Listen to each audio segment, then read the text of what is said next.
Greetings from the right coast. This is Mad Shad and Charity. Just got off a live with Lake Ferry Prepper.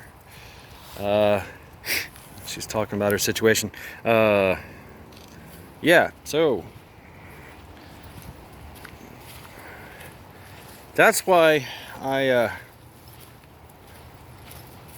fuck. How do I say this?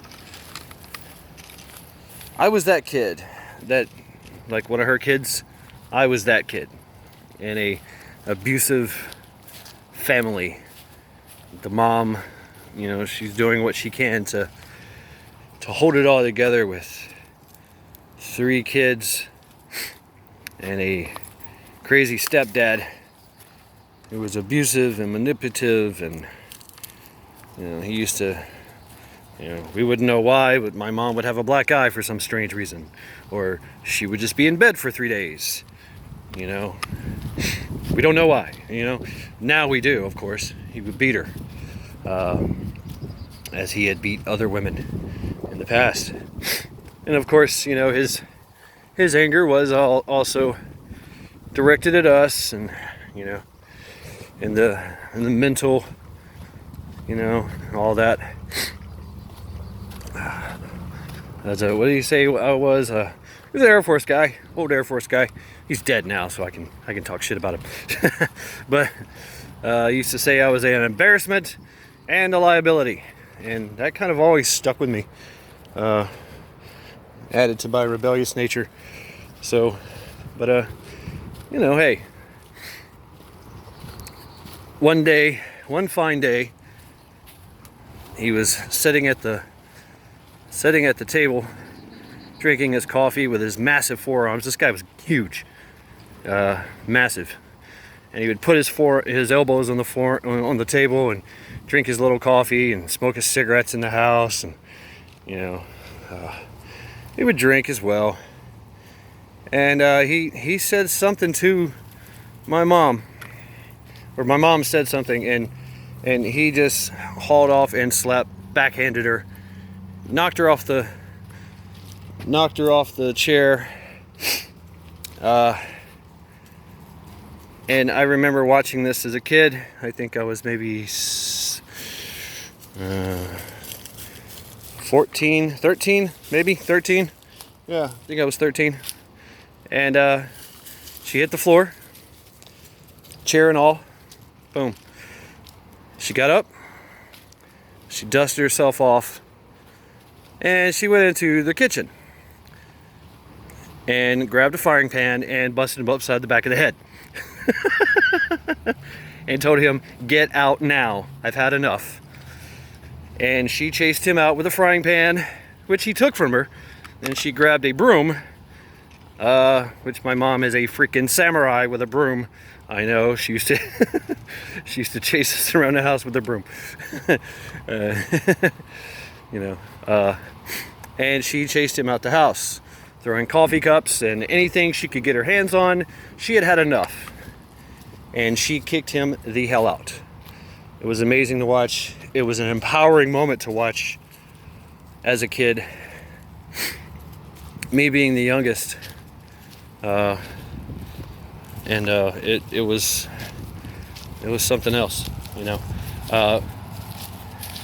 She was okay with him trying to hit her, trying to manipulate her and all that, because she had always been taught that the man is the head of the household, and the man has the say, and my mom was old school, and that's what she had to do, is that she had to, obey the wishes of the man, all that crap, all that biblical stuff, even though he was a piece of crap. And she had the audacity one day to find out that he was cheating on her, and she said something, and he said, "So, who cares? Whatever." I mean, whatever he said. But basically he said, "Yeah, I'm cheating on you. So what?" And I think that was the last straw for my mom. And when he backhanded her, knocked her on the floor, she just calmly got back up and knocked the hell out of him. That was it. That was it. That was amazing. It was empowering. It was inspiring. And my mom, I mean, just truly amazing woman. Nope, come on, this way. But no, this way. Come on. A bunch of cars coming through here. But yeah, it's the charity show as I talk shit. That is always stuck with me, you know. That talk about a life lesson, you know, and that's what happened. And it instilled in me this intolerance for violence against women, for manipulation against, you know, women being manipulated and beaten, and, you know, because I seen it firsthand, grew up with it. We all knew it was wrong. As a kid, it you know, talk about a stress, you know. Oh, incoming ducks. Uh-oh. Okay, we're clear. You don't want to get hit by a duck. We've been hit by ducks before. They would just come out of nowhere and just fly right into you. Bonk. Anyway, it instilled me that sheepdog mentality. Really did. That's where my sheepdog comes from. You know.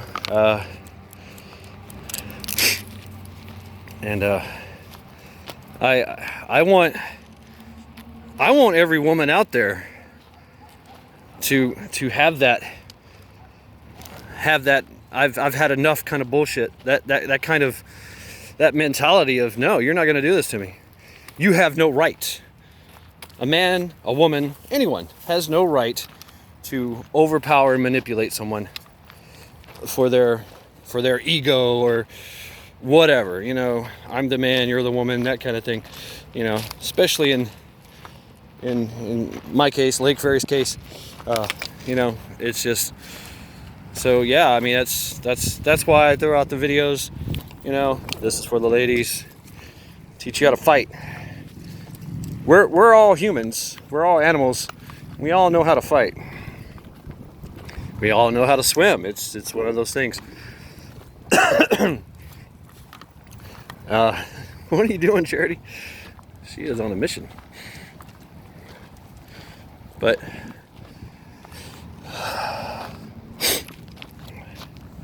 you know, I think it's very important to say no. You know, remember that I will not comply. Say that. Say that to yourself.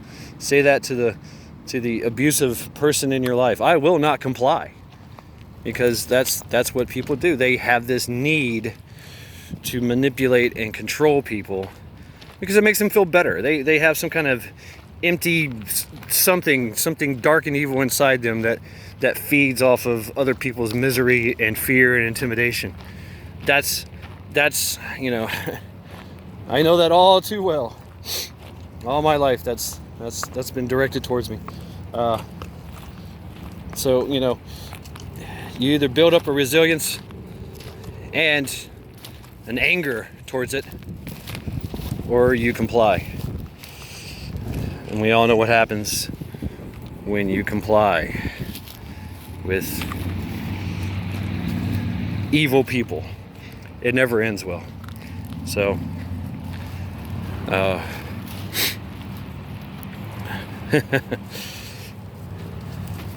yeah. And not only did I see it there in my childhood, my upbringing, you know, later on. Of course, I seen it in as a bouncer. You know, there was always some kind of domestic disturbance, always some kind of, you know, squabble, you know, man against woman. And You know, it's it's not good, and it was always dealt with. And usually that man went to jail. So don't tolerate it. Don't sit there and watch it. Don't sit there and pull out your cell phone and start recording. Get in there and do something. You know what I mean? I can't tolerate that. I can't tolerate somebody being mean to a woman in my presence. I can't tolerate somebody being mean to an animal in my presence. There's stories about that too. But don't tolerate it. Stand up. Say something. Do something. Seriously. Don't let it happen. You got to let that guy know, hey, this ain't right. And this will not be tolerated. You know? Oh. Going through the hole here.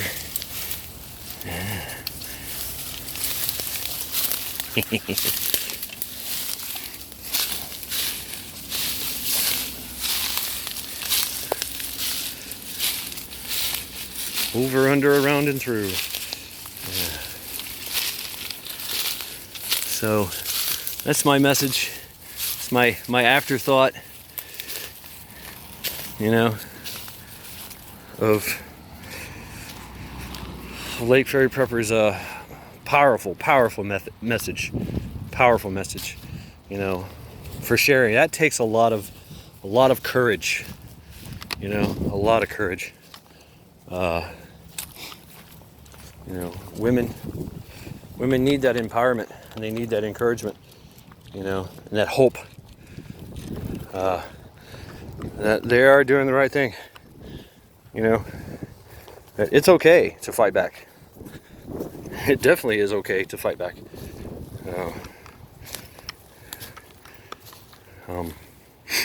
You better.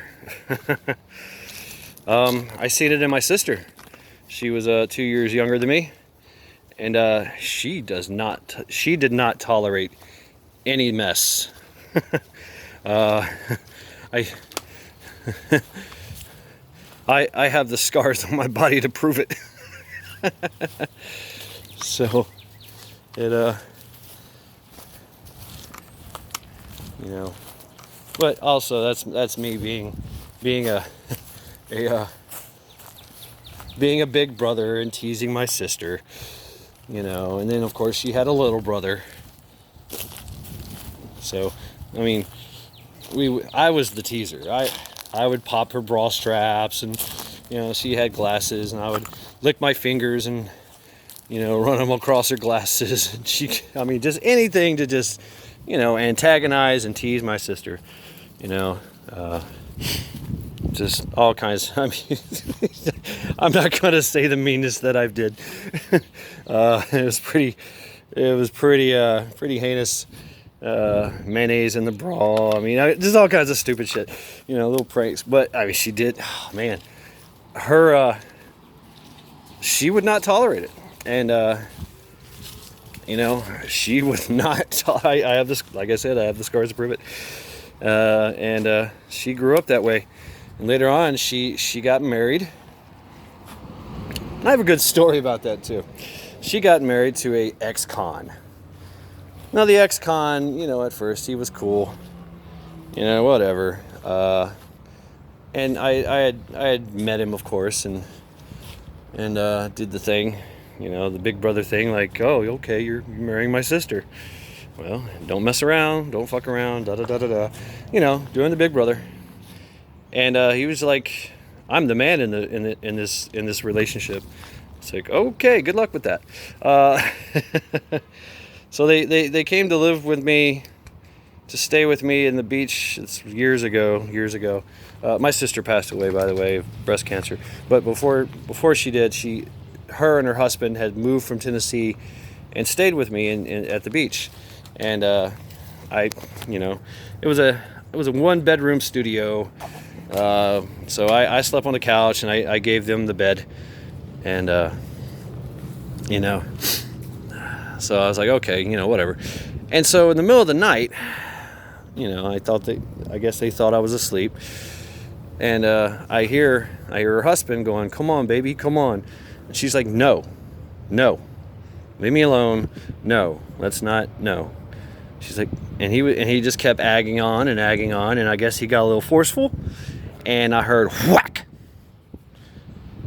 And as a big brother,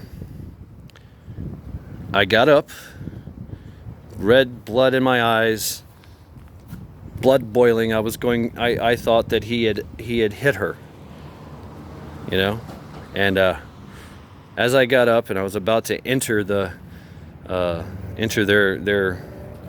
room, which there was no door. It was like a folding, little closet door, whatever. So I got up and I was at the door, and then I see there was a hallway that went to the bathroom.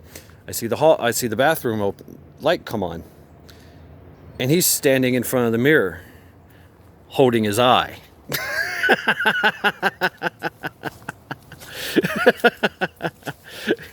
And he goes, "Damn, baby, you gave me a black eye." And she said, "I told you to leave me alone."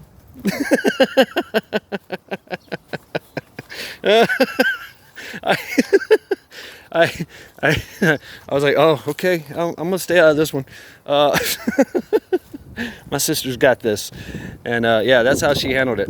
I heard tales later on. Yeah, the next morning he had a big, fat black shiner all underneath his eye. She had blacked his eye good, and she was on the bottom. And she had a punch. She had a kick. I mean, she fought with me. We used to fight all the time and wrestle and beat each other up just for fun, and she was into that. And then of course, she would chase me around the house with whatever, tool implement she could find, needle nose pliers or hammers, and broom handles. I mean, whatever weapon she could find, coffee cups. She could toss a coffee cup with brutal efficiency and bonk you upside the head, just whack. So, and I heard stories that that's how she ruled the household, that she would just toss coffee cups at kids, and her husband, the kids were older, like 18, 19, and thought they could do what they want. And she was like, "Yeah, no, I'm going to hit you with a coffee cup from across the room." So, yeah, that's kind of what happened, from our upbringing in that abusive relationship. So, just stories of my past that mix and mingle with other people's stories. I love this community and how it, these things I forget, and we all forget these things, until somebody brings it up, and that's what happens. We get inspired and mused and reminded, because we're adults now. We're adults, and we have the wisdom now to look back and learn, from what happened. Learn from our mistakes and our trials and tribulations, our strife. So, yeah. So, okay. With that being said, it's about to rain. I got home. Just a quick brief little thing. Yeah, I went to Cleveland. Checked out everything. Met with everybody, meet and greet, and wow. Yeah, I got to figure out a way to get there, or I got to figure out a way to live there, to find a place. So I made a video. It's like in 20 pieces, and I have to do some editing, but that ought to be interesting. So, but I'm sure that's going to take a long time. I'm not really good at this shit. All I got's a cell phone. So, this has been Mad Shad and Charity,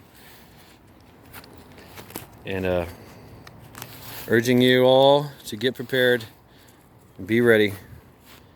Get trained. This is a mad, mad world out there.